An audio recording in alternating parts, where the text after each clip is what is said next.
with shapes, and perhaps you've seen his iconic fish chair. He reinvents household objects and tech products. Well, today he's here to talk about design for digital lifestyles. Please give a warm applause and a welcome to a man that we're going to just call the award-winning designer. Oh, I've been told that we need 30 seconds before we can get him on the stage, and to do that, I want to let you know about two housekeeping things. We've got two other stages: the center stage, which is just around the corner, and the power stage and our open stage. And if you get a chance, check out both of those. Now I'm being told in less than 30 seconds he is here. So again, a warm round of applause for the designer.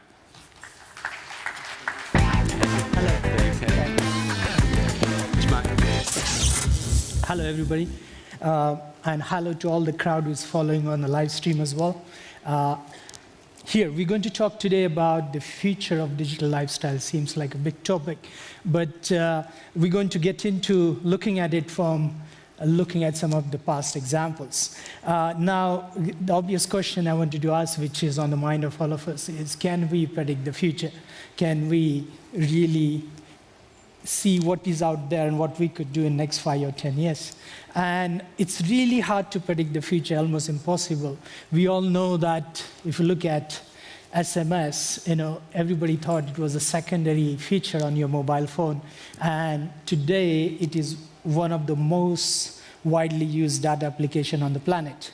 And this is something nobody could predict, really. There was a feature, and what leads to something like this, which is going to give birth to an absolutely new language.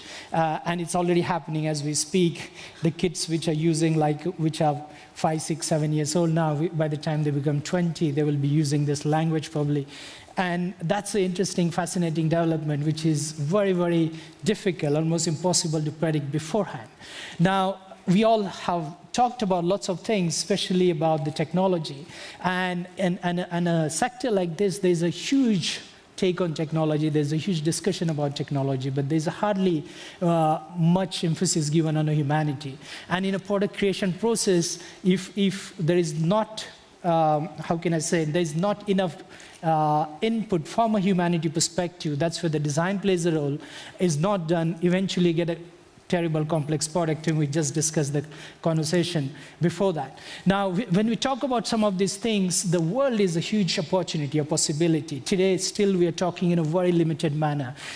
World is unlimited markets. There are tremendous amount of people who could be using some of those tools. And some of them are already using it, but we have to think from their perspective as well. Somebody sitting in the Sahara Desert, or somebody here, a lady in Tibet, could use the products as well, or somebody somewhere in Rajasthan, in India. So the interesting thing is actually how one could address their needs, actually. And it is possible. The biggest task is the technology, how we could digitize some of the languages, typographies, and all of that. And thanks to some of the people who are working on this thing for last 20 years, this is now a reality. So one could do that as well today. And having said that, I would again ask the question, can we still predict the future?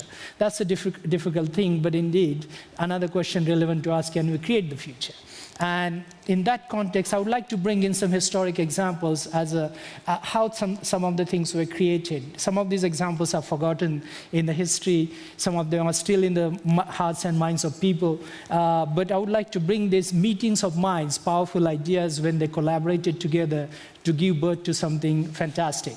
And some of these meetings of minds, like Ettore Sottsass and Roberto Olivetti, they created this early collaboration on design and industry, creating this product, which was, I could say, arguably the first lifestyle product in office equipments, which one could carry on and sit in a garden and work nomadically. This is well before internet or any digital devices came into picture. That is the Valentine typewriter. Next thing I would like to talk about, another example which is almost forgotten in the history, is Hans Gigolot and Mr. Erwin Brown, which they created wonderful collaboration led to this Snow White language and also this Snow White caffeine. Now, this is again a digital lifestyle, I would say electrical device, which defined many things later. Sadly, Hans Gigolo died early, very young, and later Dieter Rams carried on the work, and rest is a history, we all know that. Having said that, there's another example which all of us probably are very familiar with, Hartmut Esslinger and Jobs. Together, they created in early 80s something like this, which is still valid today, and today's all the Apple products still have that DNA in there, every single core of it. Having said that, some of these things are possible only if these are the collaborative minds putting their efforts together from design as well as industry perspective. Having said that, I think it's very interesting to look at some of the projects we've been engaged with in the last 15 to 18 years. And to understand those projects and put them in a perspective, let's look at some of the technologies which are gone through. And these are the technologies which we all seen happening in front of our eyes from mid-90s all the way up to now, the CRT tubes, telemedia cameras, the kind of graphic interface we had. We didn't have access to the GPS systems till then, and the kind of design language which was there. This is how the desktop looked like in 1995, you know. I mean, this is now today's kind of shocks. There's also reality of such kind of objects still exist on our planet with many places, but this is how it looked like. The monitor was a CRT monitor, was a deep you sitting in front of this radiation the whole 8 hours or 10 hours. The telemedia camera looked like this, so it was quite big, but still worked in a very basic manner. And the graphical user interface was like this, which looks quite archaic today. But that was a reality. In this kind of context, we were trying to visualize what would be the future. And in this context, one more thing, how can we forget the GPS, the global positioning system, this was our reality because it was still not, the technology was there, but it was not accessible to all of us. So we had to make use of those analog maps. Having said that, in this kind of context, we asked the question, can we create the future? And there were lots of exercises we did, and one of the exercises where we involve cultural anthropologists, psychologists, obviously designers, and we created tons of products, digital lifestyle products, looking at what could be the thing. So this is the language, design language you see is quite playful. It is objects which you can carry on your body. That's why it's called Vision on the Move. It has early development of a solid state memory, and you see the basic touch screen, and there are lots of lifestyle products like you see here in the left corner. That's for a kid to navigate in a neighborhood, a simple navigator. And these products are still a great ideas, and they could become reality even today, because today we have a technology. Having said all of these, having talked about all of this product, I will focus on specifically three projects. And these projects will give you an idea in a retrospective how things were done in mid-90s and how they led to what happened today, actually, what happened today in the market. Now, this is a Pangea concept car, a car for environmental research on Antarctica in extreme environment. Now, this was conceived in 1996. We didn't have the World Wide Web accessible on every desktop then. We didn't have the GPS technology. We have a satellite dish, therefore, on the back of the car, which can be opened. There is a 360-degree camera on the top, you see there, and you have all the mechanical devices outside which you can communicate and you navigate as you drive through unknown terrain then in early 90s. And that's the inside environment. Now, we didn't have a flat panel display. We made it work. The passenger seat goes and becomes the working seat, like you see there. And a team of 2 scientists can go to the remote place and work.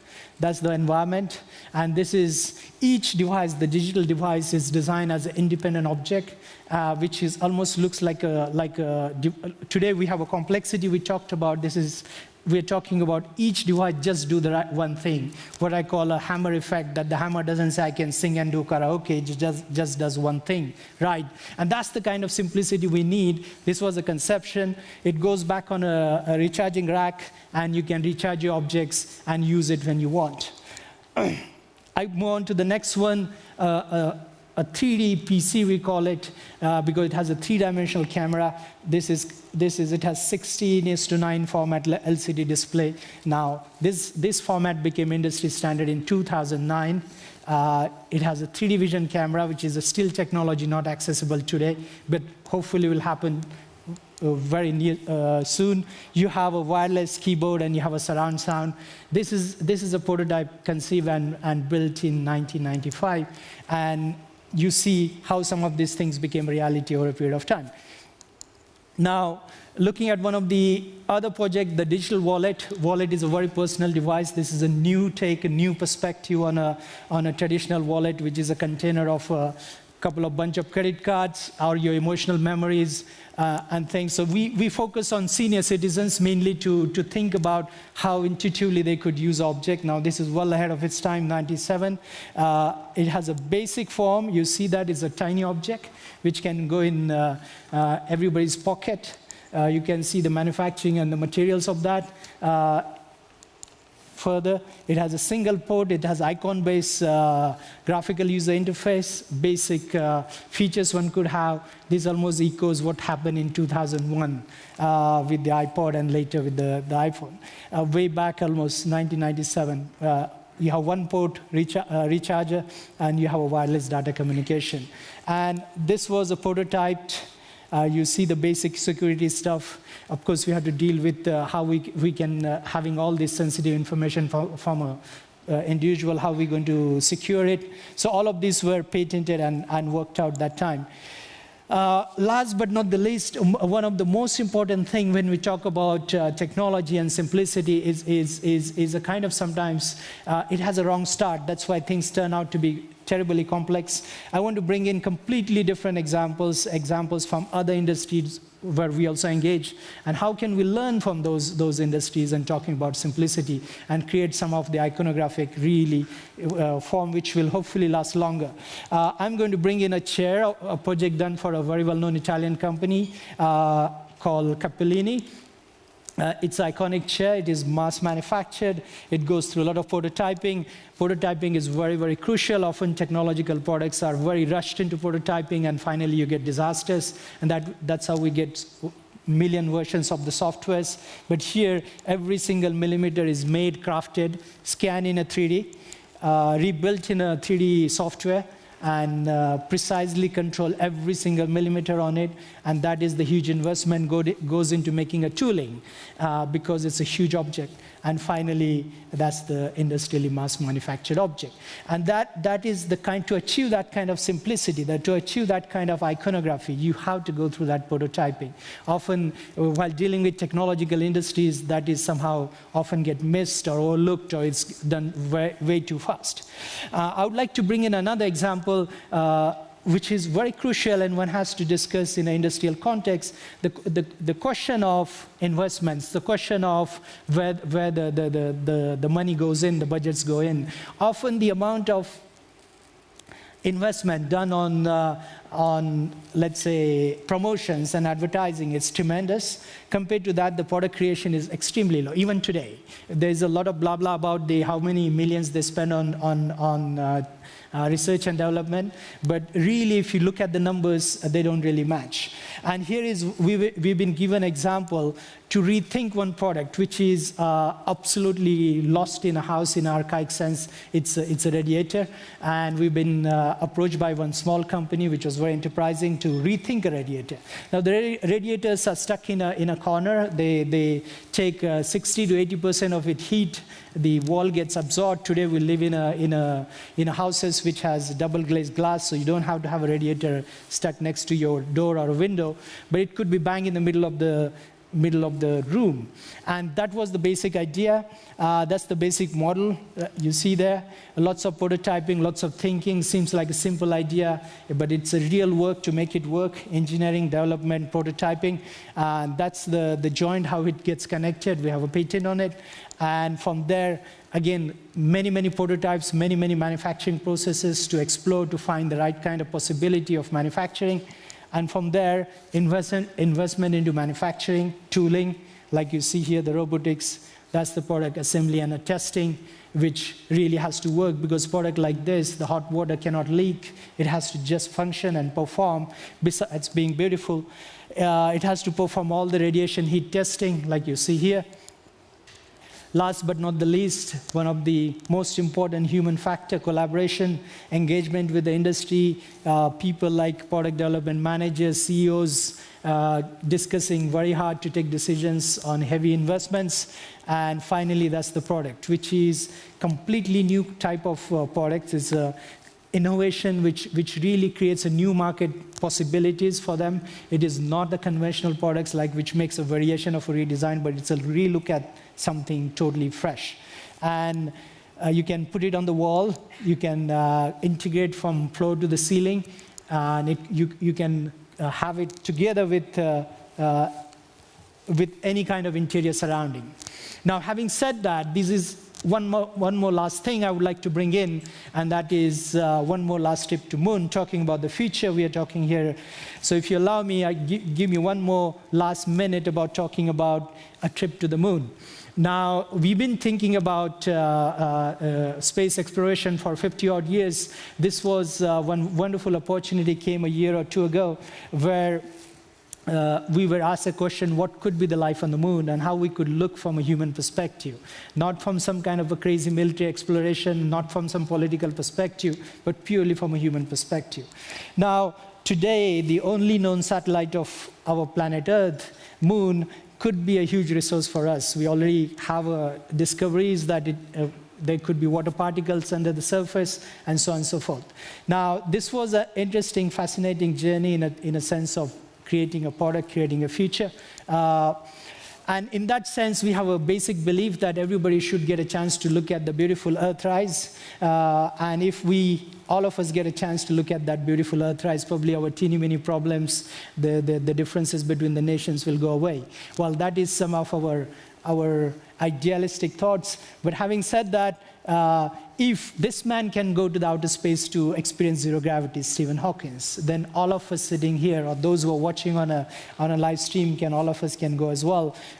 So today, presuming the fact that this becomes reality in our lifetime, it creates amazing possibility how we can look at it. Thanks to this man on the right, Dr. Peter Diamandis, who made this happen. And then later we had a meeting with him, talking about this possibility that led to some of this project. Now, there's a small observation which has been found out by NASA a while ago, that in a microgravity, your angle of vision changes. In a vertical plane, it kind of increases, and in a horizontal plane, it reduces. Taking that as a simple fact and hoping that every grandmother tomorrow get to go to weekend on the moon, we created a simple gauging hiking device on a surface of a moon, which has a viewfinder, which you can understand how your vision changes, the angle of vision changes from planet Earth to going to the moon. And that's how the object looks like. It's a prototype which was made and exhibited last year and again this year, which balances. It has this camera. We say that it is designed on the Earth. Those are the coordinates of our studio. And we provoke and we say that it should be manufactured on the moon, and we chose the site on the moon where it could be manufactured. And that is the viewfinder, which you see there. And that is the final object. So hope one day you could use this object and go to the moon for a long weekend. And with this, I would like to conclude, indeed, we can create a future. These are some of the examples, like you've seen in a retrospect done over 15 or 18 years, that we can create a future if you believe in it and you understand the technology and you really see from a humanistic perspective what we could shape and how we could bring that language to the wider audience. Thank you very much.